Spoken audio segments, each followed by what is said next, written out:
repeat designs. That's us. I'm beginning to wonder, is architecture becoming repetitive because that's what people like, or because that's what budget can comfortably accommodate? What we are facing now is more of the budget aspect. Okay. Right? Architects want to do superb things. Architects have a lot of ideas in their head. They have it in their archive. But they are not the one funding the project. It's still the client. So the client said, this is what I want. They have to reduce. Do clients unknowingly kill the architect's creativity? Yes, sometimes they do. If a particular architect is working with a certain set of clients and this is the kind of demand they always want, so gradually the architect will see that he or she is designing more of, because those are the people paying you. So it will now become like you are designing more of what you are getting demand from. Okay. When we are talking about exposures, knowledge and all that, tweak your personal preference. At what point should an architect start getting conscious of their fear of creativity? There is something called vision and reality. Okay. Right? Your vision. This is what I want to achieve. This is the kind of thing I want to be doing. And the reality is what is coming, what you are seeing.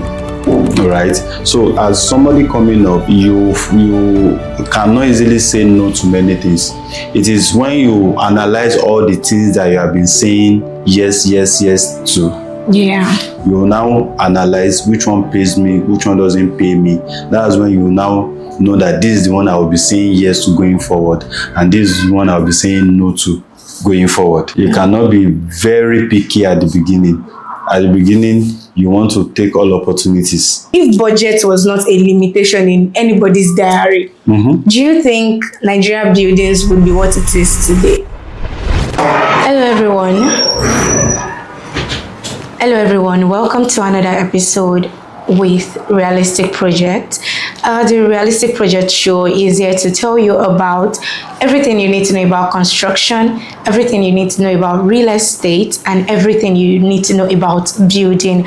My name is Favor Orok and I'm the moderator of this session.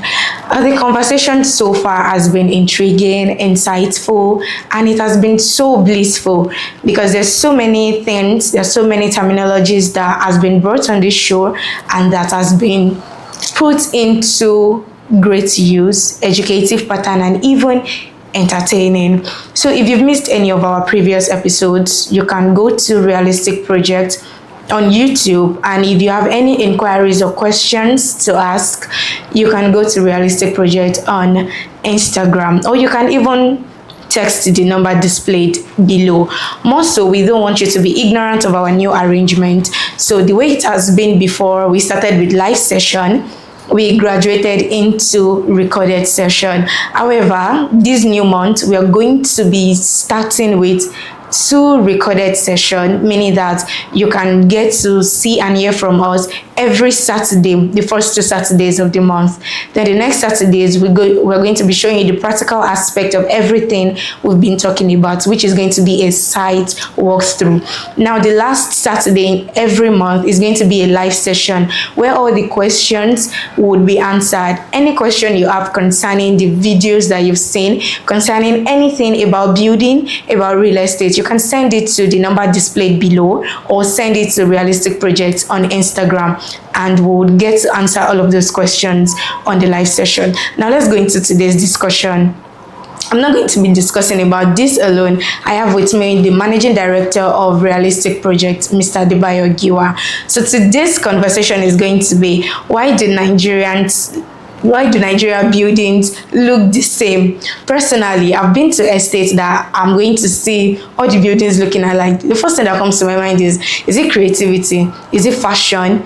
Is it that they don't want people to copy their style of building in another estate? So there are tons of questions that have welled up inside of me that today I'm going to be pushing them to Mr. Giwa, and he's going to be giving us explicit and beautiful answers surrounding that.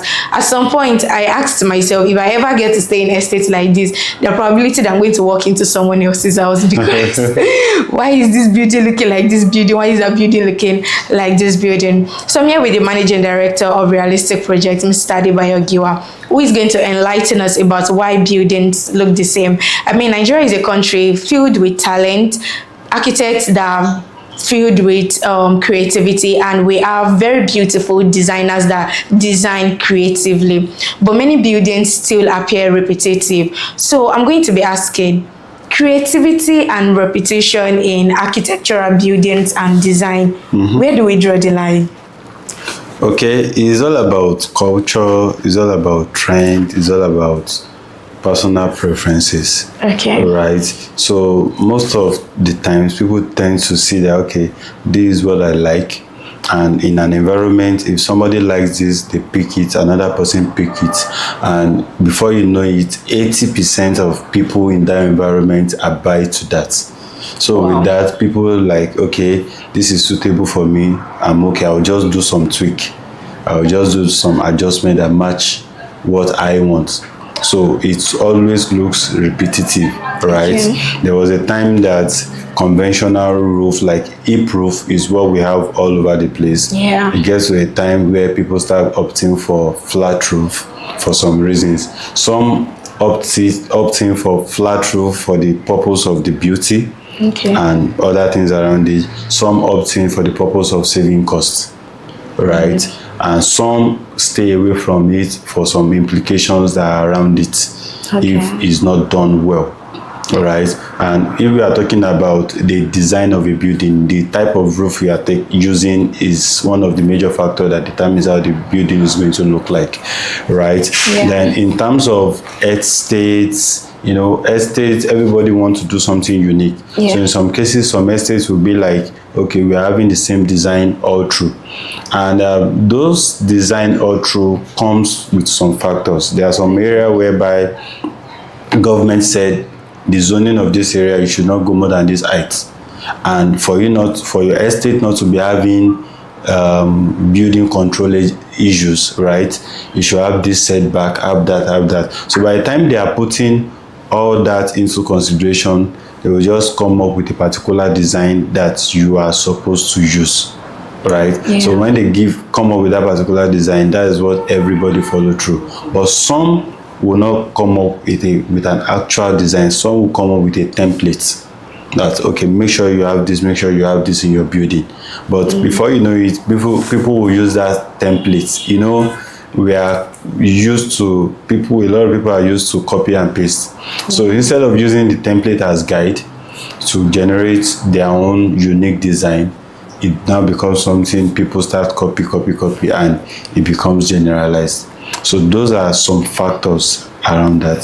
So it means we are going to be exploring more from the budget to the client's preference to fear of creativity. Now let me start from the budget aspect. As someone learning about construction, I'm beginning to wonder, is architecture becoming repetitive because that's what people like, or because that's what budget can comfortably accommodate?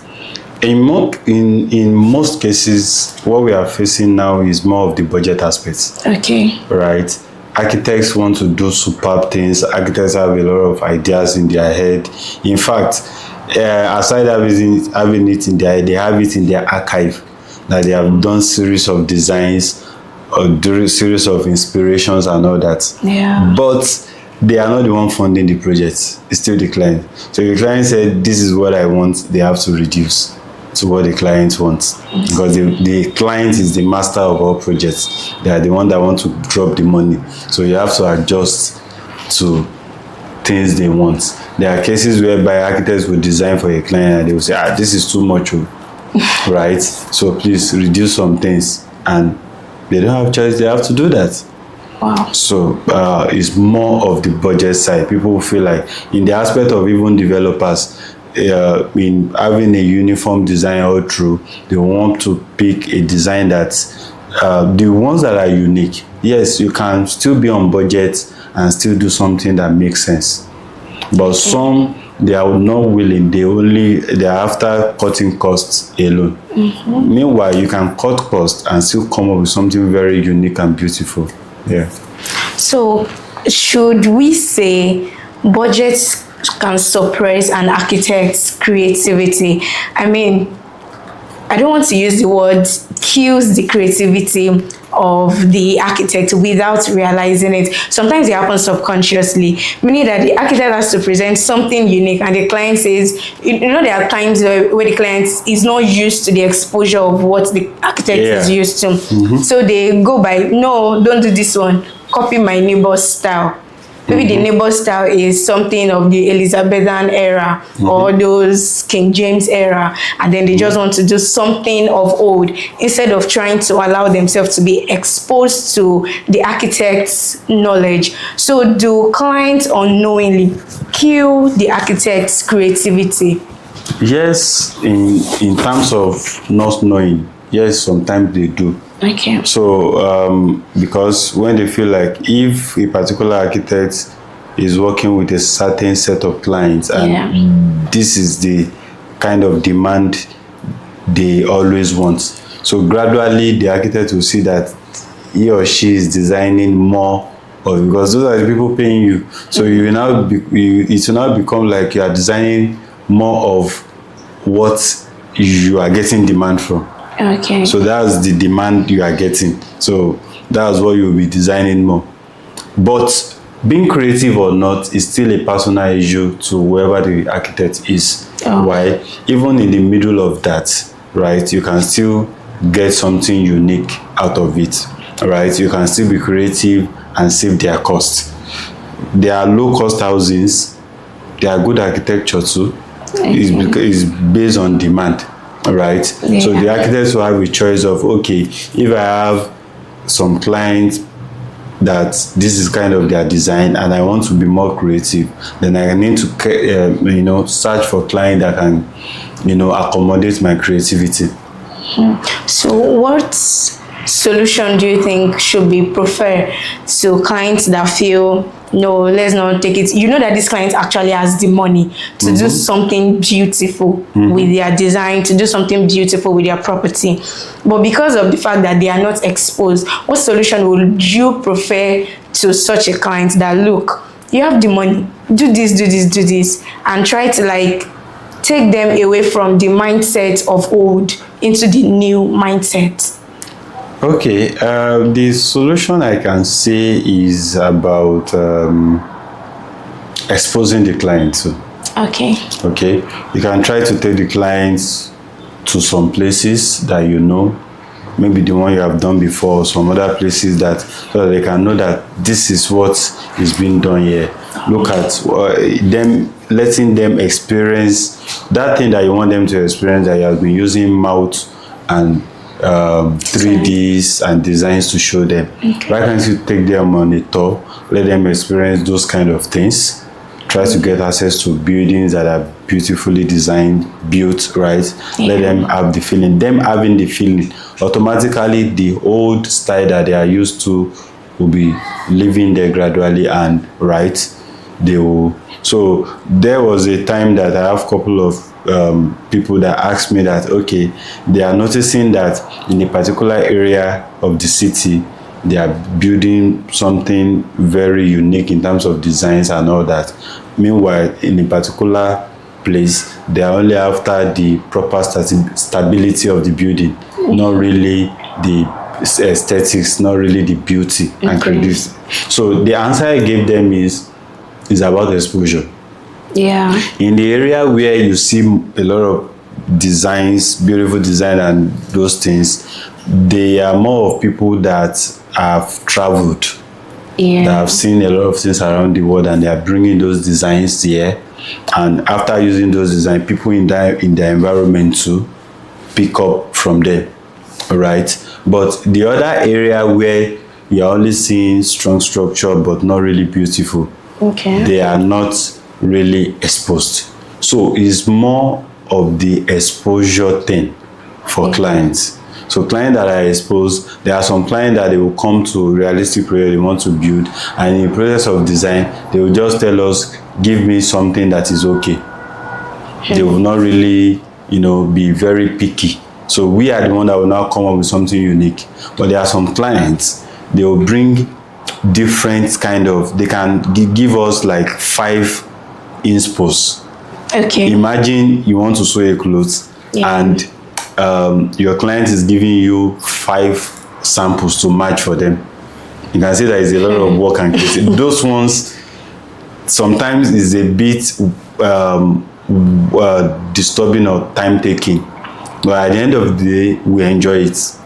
It will take a lot of time, take a lot of stress, take a lot of forth and back, but we enjoy it in the sense that it forces us to do a lot of creative things. So we have seen a client that in the design process, they will bring like 3 or 4 3Ds of very unique, designs. But instead of picking one, no, we'll take one part from this design inspo, take another and match together and bring something very beautiful again, right? So those ones will stretch you, bring a lot of creativity up, right? And there are some that they are not, what they want is functional inner spaces, is functional and they are good. Okay. Right? But we still make sure that we give them something really unique, because we design on different angles and give different uniqueness. Now for clients that bring inspos from different outlets, are we going to say social media has more influence on what they want than their personal preference? Okay. When we are talking about exposures, knowledge and all that tweak your personal preference. Okay. Right? Yeah. When we are younger, there might be some certain kind of dress that is our favorite. Yeah. But now, due to different places, due to education, due to exposure and some other things, there might be things that we are now wearing now. So social media added to that education.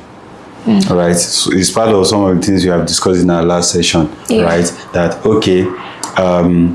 some things add to our exposure. So social media, from seeing all those things, in fact, some that designs that is being brought up by our clients sometimes as an inspo to add to their own design. Some are AI generated. It's not even built yet. It's not even really actualized yet, but they still bring it up. But we still make sure that we, do make a it very realistic. nice, we make it realistic for them. Okay. So that's the aspect where we say that it's okay to copy, but bring it to your professional and let them modify for you and implement, so that you'll be on the safe side. So in the aspect of climate, do some of these building, or let me put it this way, is climate also like an underlying factor to consider when some of these buildings are looking similar? For instance, you mentioned that, or maybe Lagos State government has said, oh, this house should not pass this level of height due to this and that. Can climate also be an underlying factor for things like that? Yes, it does. It plays a lot of role also. Okay. Though some people come up with their design without considering climate, but in a more ideal sense, it does. There are some regions in Nigeria that are very hot. You experience more hot weather there, while there are some places that you experience more cold there. And all over the world is like that. So climate determines some things, right? Where you have your sunrise and sunset determines some things in your design. Also, the rate of wind determines some things in your design. That's why some parts in the east, because of their hot weather, they do a lot of high roof, though some overdo, but having a roof saves you, insulates your building from heat also. And in a place whereby it's hot and you still want to have a mono pitch, like a flat roof, it means you need to insulate the roof with insulations and all that properly, right? In some areas, having a big window is advised. Some areas having a smaller is okay. So all those factors. So that's why we said copying needs to be, there are some areas that you might copy some design from a place. Meanwhile, some things that was factored inside, right, needs to be modified to suit the place you want to use it for. Right. Yeah. There are cases of water system, that's WC, the normal toilets. Yes. There are some toilets that are, we call it conceal. That is only where you want to sit on that will be shown. It's hanged on, right? So in most cases, it's recommended more in a sit-out areas like a public places, not really daily regular usage at home. Yeah. The normal sitting down is recommended inside, that you sit normally, there is no conceal. So those are factors, that determines what you are using inside. Okay. Right? The people that want to use it also determines. If it's a building that there's still a lot of small children in the house, you have to consider that there are a lot of small children in your design, in the management of the space, in the way the toilets are going to be and all that. So all these factors, contribute to how your design is going to be. Okay. So I want to ask this from the developer's perspective. Is it safer financially to stick with familiar designs than to experiment with something completely different? Okay, it speaks on branding. Now we have moved from economical. Yeah. But now, is this so? In terms of branding, some developers want to be known with one particular design, even if they are switching. It means you can know us with maybe 2 or 3 type. If we are building bungalows, this is how our design is going to look like. If we are building duplexes, this is how it's going to look like. If we are building high-rise, this is how it's going to look like. And while some, it may look alike, but it's not going to be totally. You will just sense that this is the this thing of this. Okay, for architects too, for some very popular architects, if you see their design, you know that it's their own.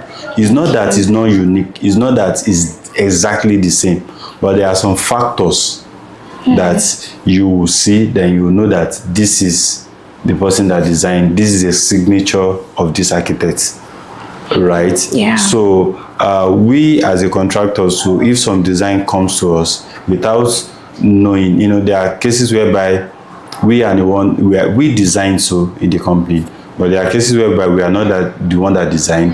The design was given to us to build. So in some cases, we know some architects that once we see their design without seeing their name, their name or anything, we can guess who designed this job. All right. Yeah. And from there, we know some factors that be. And how do we guess? It's because of some signatures, some uniqueness that they used to put in their design. It's not that this design is the same. So that aspect is permissible.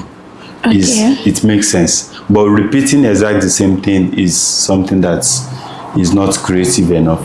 Oh wow. So at some point they have to be very conscious of creativity alongside with their signature. Yes. Okay. So we've seen from the developer's perspective. Now from a newbie perspective, as someone that is still learning, so I want to ask, if I come to realistic projects today and I say, oh, I want to build an house, and I don't want it to look like everybody else's own.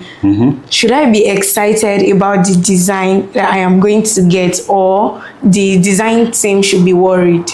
Because as a newbie, they'll be like, I don't want this. For me, let's say it's a grammatical something. I'll be like, I don't like where the comma is. I want the full stop to be here. I want the question mark to be above it. So should I be excited about what I am going to see, or the design team should be worried already? Okay, yeah, this is what we do when you come to us. If you want to build and you also want us to do the design for you, we have a mood board. Okay. Right, in that mood board, we show you series of, if it's duplex that you want to build now, we have a mood board for duplex where we show series. It's like our library where we input all our designs and some other unique ones that we see that is okay. So having that, you pick. You can now pick. That's why we are very big on design and the consultation stage. That's the design and planning stage. We want you to take your time. We want you to, take your time very well, understand. We want to give you as much clarity as you need at that design and planning stage, right? So you can now, in the mood board, you can now pick one or two, right? And we'll merge it for you, to give something unique for yourself. Okay. You can pick one and say, okay, yes, I like the way this one is looking like, then we'll modify. So we don't repeat designs. That's us. We don't repeat designs too. So you can now pick one. When you pick something that you feel like is okay for you, then we modify to match your own, to your own uniqueness. We make sure everybody have their own unique design, right? So that's how we do to make sure that yes, you get everything you need. Okay, so I want us to take a stroll back to the creative aspect of designing. Now, at what point should a designer, at what point should an architect start getting conscious of their fear of creativity? Maybe at some point, regularly, they've had clients that back to back has been suppressing their creative skill. At what point should they be conscious of it personally that I think this thing is already affecting me in my own creative mindset? Now the fear of creativity now starts creeping in to the point that even when they're supposed to be creative, they start thinking small. Yeah. So at what point should they be conscious of that? Yeah. There is something called vision and reality. Okay. Right? Your vision.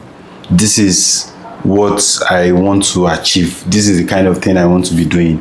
And the reality is what is coming, what you are seeing. Right? So if what is coming, as somebody coming up, you cannot easily say no to many things.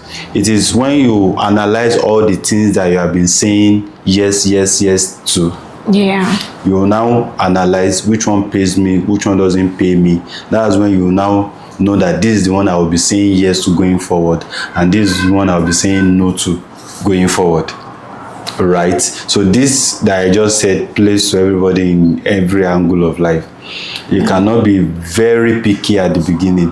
At the beginning, you want to take all opportunities. Yeah. After taking all the opportunities, you analyze. You now see that this is the ones that I can be going on with. This is the one I cannot be going on with.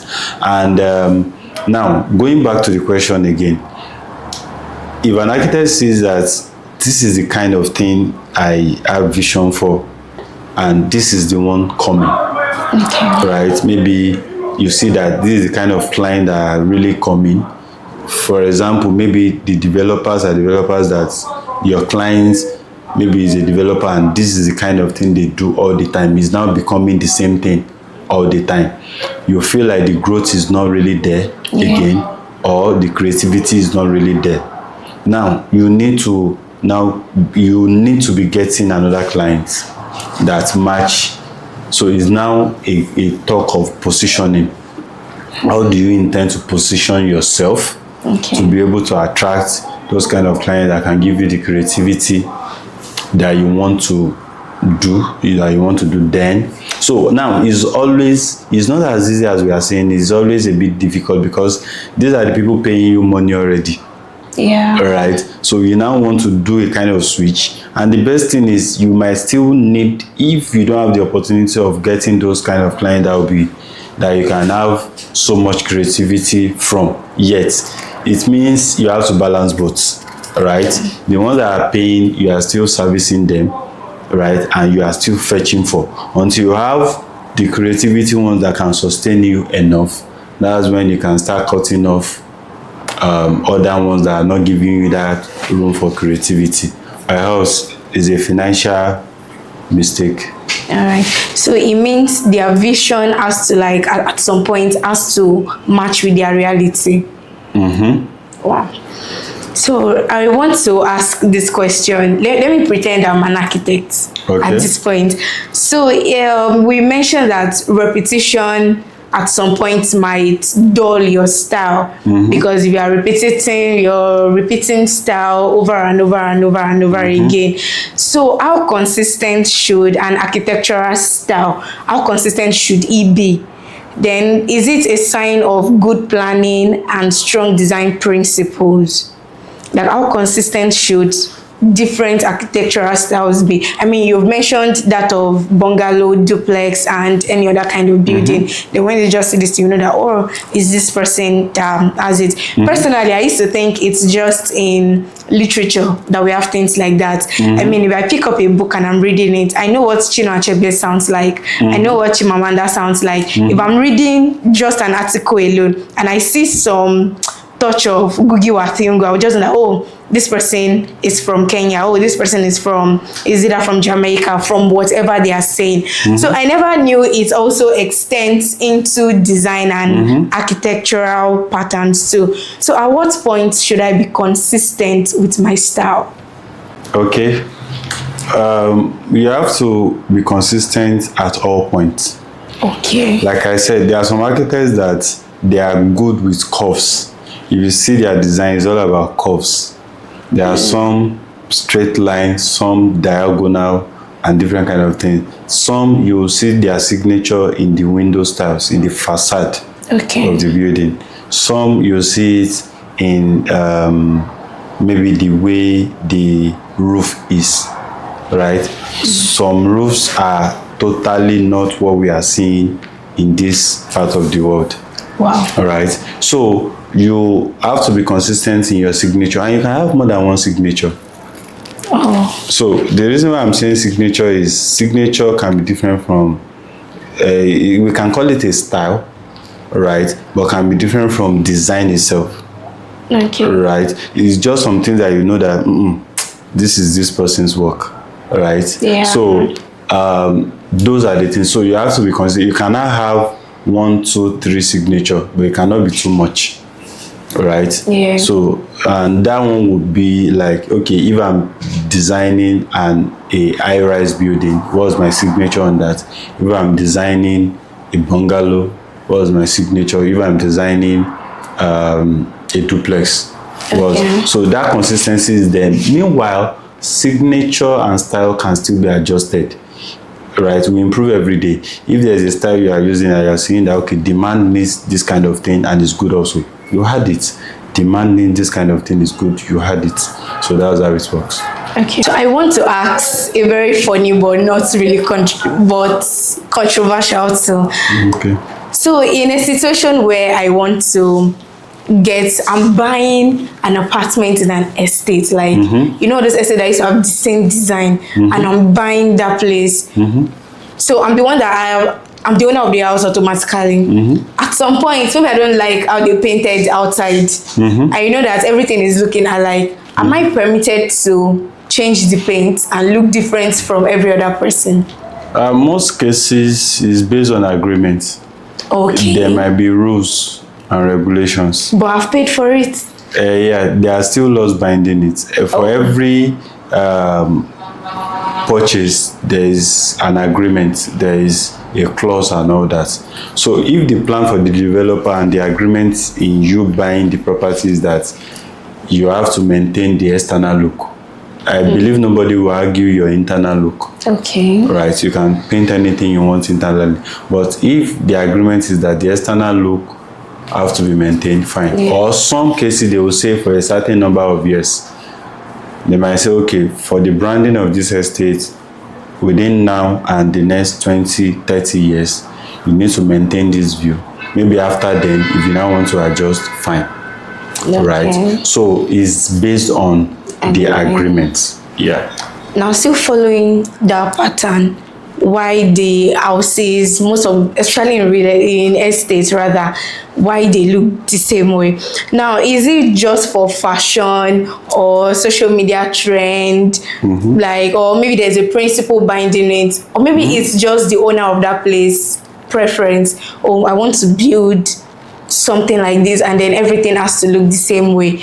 Because from the beginning of estates that me I know, maybe because of where I'm coming from, I mean back then inside those estates you see different houses. Maybe it's just people just buying the land and then they just build inside there, than coming there and then they are seeing the same houses looking alike. So should we call it civilization? Should we call it evolving era, or is it like a dynamic situation where the owner of the whole place just decide that this is going to be the preference of what I want for my buildings? So is it a kind of trend? Is it fashion? Is it preference? Okay. Is what you have mentioned is part of it, and there are many factors. All over the world is being practiced, though. Okay.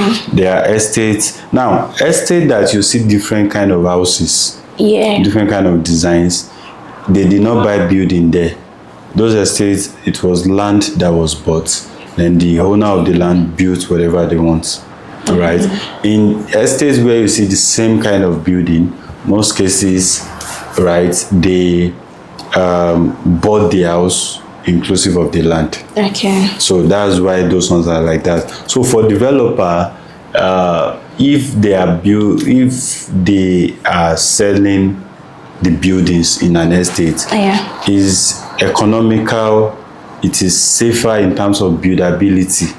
Okay. Right. So they want to design and build something that will be within balance. Remember that if you have 10 to 20 people, what they want cannot be the same. But they will try to come up, because it's a building and they don't know who is buying yet. But they will try to come up with something that can still fit everybody in, right? So they cannot satisfy 20 people at a go, right? True. But they want to do something that in Mr. A, out of those 20, that thing can still match like 80% of what they want. For somebody, it might match 70%. For another person, it might match 90%. So they come up with that design in a way that is going to have a balance. But if you are building yourself, you can have something that will give you your own 95-100%. So that's the beauty of if you are building yourself. You have your own best book, you have your own every style, everything that you want. But if you are buying in a kind of uniformity, yes, in some cases it might satisfy you 100%, in some cases it might not be up to that. So, but for a developer, that's the easier way to build for them. They cannot want to have an estate that is maybe 100 units of building. They can only segment. They can have cluster A, that one might have a particular design, but all the building in that cluster A will have that same design. You can have cluster B, that one can be a particular design, then everything inside. But cluster A might be a duplex, while cluster B might be maybe a bungalow. So segment like that, but they are going to be the same because of economic buildability and all that. Okay, so I want to deviate a little. What makes an estate an estate? Because at some point I used to feel like maybe there is superiority in estates. So estates that has houses looking the same tend to feel like they are superior to estates that have just different houses in that estate. So let's start from what makes an estate an estate. Okay. An estate is when we say in the professional term, the property inside of it is an estate. Now coming to the normal estate that, buildings are inside out. So in this part, we usually call a gated community an estate, a gated environment. So if a particular place is gated, there are some estate that is not that is a developer that makes it an estate. It's people in that environment that feel like, we need to organize this place. Most cases they call it CDA. So they might call it Adebayo Community Development Area. Community Development Area. So when it now comes to private estate, let me use it that way, that the developer comes up with. So Now, what makes one estate unique than the other one is the facilities inside of it. There are some estates now that you not see NEPA cables at the top. Everything is underground in this Nigeria. Wow. Yeah, there are some estates that they have a central sewage system. So most cases, as we have service apartment, service building, they are serviced estates too. Really? Yes. Wow. So that's why in service estates are the ones that you see that people will complain that, okay, I bought my own house, right? I'm still paying some things again, like annum. They will not be like, how can I be a landlord and still be paying something a day? So it's not really the case in a place where the estates actually do what they are supposed to do. For you to have 24-hour power supply, have proper running, this and that, if you have any issue, they will come and solve it.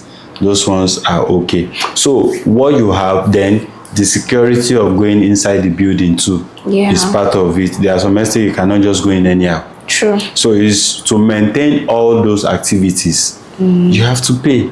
Your building is not paying it, right? If you are collecting rent or you are living there alone, you have to pay for those. So amenities, right, makes estates more superior than the other. Okay. So I want us to go back to client's preference. Okay. So this time around, it's going to be a very practical one. Okay. At what point, like what kind of clients have you encountered that they just brought an inspo and they said, yes, so this is what I want. The way it is inside this paper, that's how it should be outside. And then if there were instances where you had to say, look, sir, look, ma, it's not going to be this way. It's going to be like this. How were you able to navigate? Okay. In terms of designs and preference, like I used to say, I've said in a formal this thing, when something is not affecting the building structurally, Okay. you don't really have much problem, right? Yeah. If the design and everything will not affect the building structurally, Okay. if your structural and design engineer said this can be achieved, you are good. Now, in those designs, maybe you are looking at something modern and the client is insisting on, you can try to add some touches that will make it a bit modern, right? If you add some touches, you are still going to be fine, right? Yeah. So you cannot, when client is really saying, insist on this is what I want in terms of beauty and all that, there is little you can do. What you can just do is to give them some level of exposure, show them some other things. But if they insist, you still do what they want. Yeah. Okay. So the second to the last question, because the last question is very funny. So even this one is a little, it's thought provoking. I mean, if budget was not a limitation in anybody's diary, do you think Nigeria buildings would be what it is today? If money was just everywhere, if money now, water, it's going to be better actually. It's going to be far better. So it means you're going to have less buildings that are rural. It means you have more of urban buildings. Because Nigeria, naturally, we are creative people. Nobody will doubt that. We are creative. We look forward to good things. So a lot of things that call people from the great things that they want to do is the system, the economy, and all that. So if money is not the issue, wow, Nigeria will be having the best buildings in the world. That one is sure. Wow. Looking at even the cultural, the diversity in culture too, so it's going to, that's going to be a very brilliant one too. Yeah. So for the last question I have is, if buildings could talk, how many of your buildings would hold each other by the neck and say, they used me to do Pro Max, they used you to do Pro. Because I'm sure there are some designs that were modified into different kind of design. Maybe this design looks simple. They're like, let's add one or three things to this to modify it into something different. So how many of your buildings do you think we hold each other by the neck and say, I'm Pro Max, you are XR, you are X Max? Okay, the older ones will always be jealous of the new ones because we always improve day by day. A lot of things that people that we have built for the past 5 years that people are still saying they are great and all that, we are looking ahead to build something better. So whatever we build now, what we are building next is still going to be far better. So we are doing better day by day, right? And meanwhile, what we have built before are still very functional, still meeting time ahead, but we improve daily. Yeah. All right. So we'll come to the end of today's session. And yes, why do buildings look alike? It's not because of any other thing, but because of some of the factors that we've explored, from budget to client preference to social media to construction culture and also creativity. So as a developer, as a newbie, I would encourage that you sit through with this particular session, sit through with this particular content and understand what it feels like to not even suppress your creativity because of consistent client preference on lesser creative ideas on things. So join us in the next session. The next session is going to be a site and the practical aspect of everything we've been talking about. And don't forget, if you have any question, don't forget to send it to Realistic Project on Instagram. And more so, if you have any inquiries to make on construction, on building, anything project, go into their DM at Realistic Project and make that inquiry today. So we say a big thank you to Mr. Adebayo Giwa for enlightening us on why some buildings look alike in Nigeria. Like I said in the beginning, for me, if buildings should look alike in my estate, there's a high probability that I will walk into somebody's house. And at that point, please make sure you are cooking. Because if you are cooking, I might likely join you for dinner that day. So see you in the next episode. Thank you.